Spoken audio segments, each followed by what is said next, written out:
ताज्या बातम्या पाहण्यासाठी महासंग्राम मराठी न्यूज चॅनलला सबस्क्राईब करा आणि अपडेट रहा.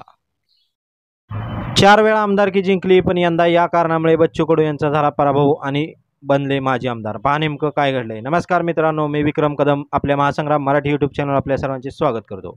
महाराष्ट्राच्या राजकारणात नेहमी चर्चेत असणारे नाव म्हणजे माजी मंत्री प्रहार जनशक्ती पक्षाचे अध्यक्ष बच्चू कडू होय.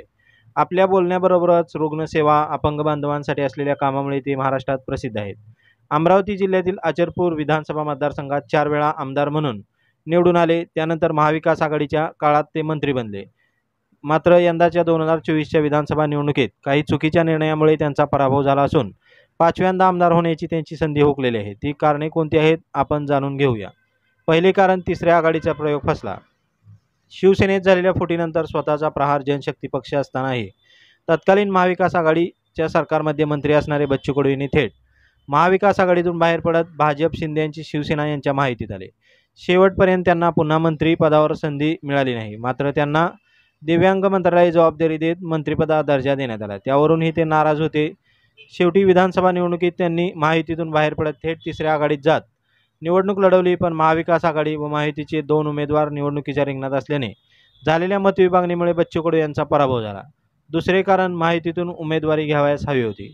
विशेष म्हणजे यंदाच्या विधानसभा निवडणुकीत लक्षवेधी ठरलेली महायुतीची महत्त्वाची योजना असलेली मुख्यमंत्री माझी लाडकी बहीण योजनेमुळे बच्चू कडू यंदा देखील सहज 5व्यांदा आमदार म्हणून निवडून आले असते. कारण महाराष्ट्रात अनेक या आमदारांना या योजनेचा लाभ झाला आहे. विशेष म्हणजे महायुतीत असते तर भाजपने देखील या ठिकाणी आपला उमेदवार उभा केला नसता. मात्र बच्चू कडू यांनी तिसऱ्या आघाडीतून उमेदवारी घेण्याचा निर्णय चुकल्याचे आणि मतदारांनी त्यांना संधी न दिल्याचे देखील दिसून येते. तिसरे कारण तिरंगी लढतीचा फटका बसला. अचलपूर विधानसभा मतदारसंघात झालेल्या लढतीत भाजपचे प्रवीण वसंतराव तायडे यांना 78,201 मते मिळाली.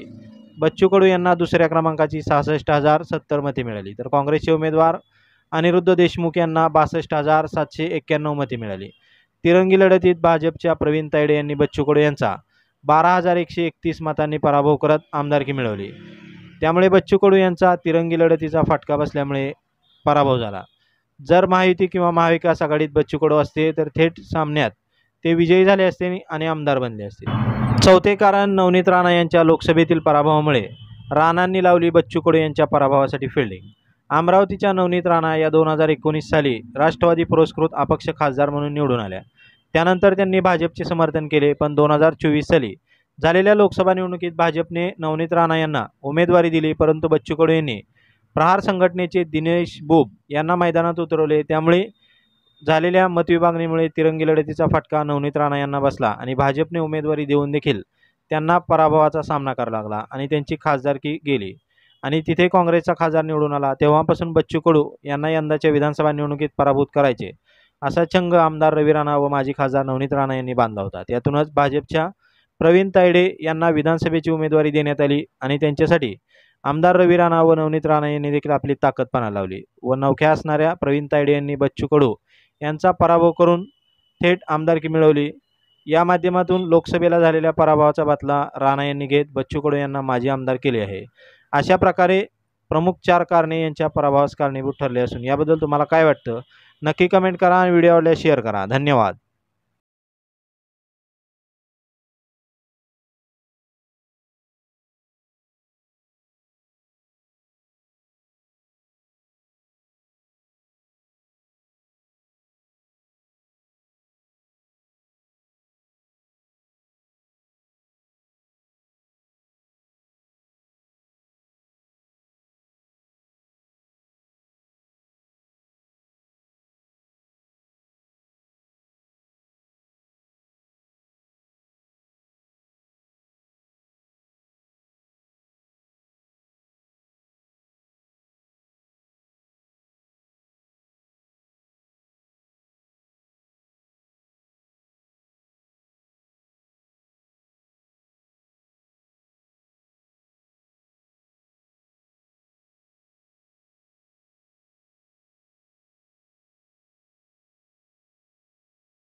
आपण जर हा व्हिडिओ यूट्यूबवर पाहत असाल तर आमच्या चॅनलला सबस्क्राईब करा आणि फेसबुकवर पाहत असाल तर चॅनलच्या पेजला फॉलो करायला विसरू नका.